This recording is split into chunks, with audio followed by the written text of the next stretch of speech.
ஆச்சி மசாலா. எந்த சமையலும் ருசி தேடும் ரகசியம். 20 ரூபாய். தாவேக எம்எல்ஏவிடம் குதிரை பேரம் நடத்திய வழக்கில் திமுக முன்னாள் அமைச்சர் செந்தில் பாலாஜி மற்றும் அவரது சகோதரர் அசோக் குமாருக்கு நிபந்தனையுடன் சென்னை உயர்நீதிமன்றம் முன்ஜாமீன் வழங்கி உத்தரவிட்டுள்ளது. தாவேகா எம்எல்ஏவிடம் குதிரை பேரம் நடத்திய வழக்கில் திமுக முன்னாள் அமைச்சர் செந்தில் பாலாஜி மற்றும் அவரது சகோதரர் அசோக்குமாருக்கு நிபந்தனையுடன் சென்னை உயர்நீதிமன்றம் முன்ஜாமீன் வழங்கி உத்தரவிட்டுள்ளது.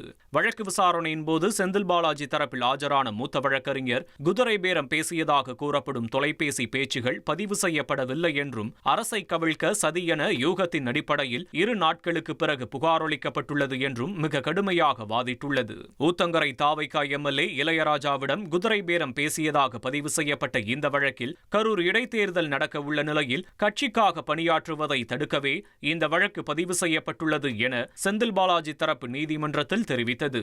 மேலும் அசோக்குமார் தரப்பில் ஆஜரான வழக்கறிஞர் எப்போதெல்லாம் செந்தில் பாலாஜி மீது வழக்கு பதிவு செய்யப்படுகிறதோ அந்த வழக்குகளில் எல்லாம் திட்டமிட்டு அசோக்குமாரையும் சேர்த்து விடுவதாக குறிப்பிட்டார். சட்டமன்றத்தில் பெரும்பான்மை நிரூபிக்கப்பட்டுள்ள நிலையில் 59 எம்எல்ஏக்களை மட்டுமே வைத்துள்ள திமுக எப்படி ஆட்சியை கவிழ்க்க முடியும் என கேள்வி எழுப்பியதோடு 35 கோடி ரூபாய் குதிரை பேரம் என்பது வெறும் யூகம்தான் என்றும் வாதிட்டார். இதற்கிடையே காவல்துறை தரப்பில் ஆஜரான வழக்கறிஞர் குற்றம் சாட்டப்பட்டவர்கள் ஜூன் 25, 26, 27 ஆகிய தேதிகளில் கிண்டி தனியார் ஹோட்டலில் சந்தித்து பேசியதற்கான வலுவான குற்றச்சதி ஆதாரங்கள் உள்ளதாக கூறி முன்ஜாமீனுக்கு கடும் ஆட்சேபம் தெரிவித்தார். மேலும் இதில் ஹவாலா பணம் சம்பந்தப்பட்டிருக்கலாம் என சந்தேகம் உள்ளதாகவும் விசாரணைக்கு சம்மன் அனுப்பியும் இருவரும் ஆஜராகவில்லை என்றும் காவல்துறை தரப்பில் வாதிடப்பட்டது.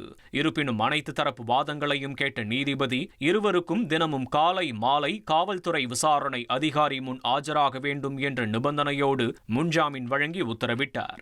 ஆச்சி மசாலா. எந்த சமையலும் ருசி தேடும் ரகசியம். 20 ரூபாய்.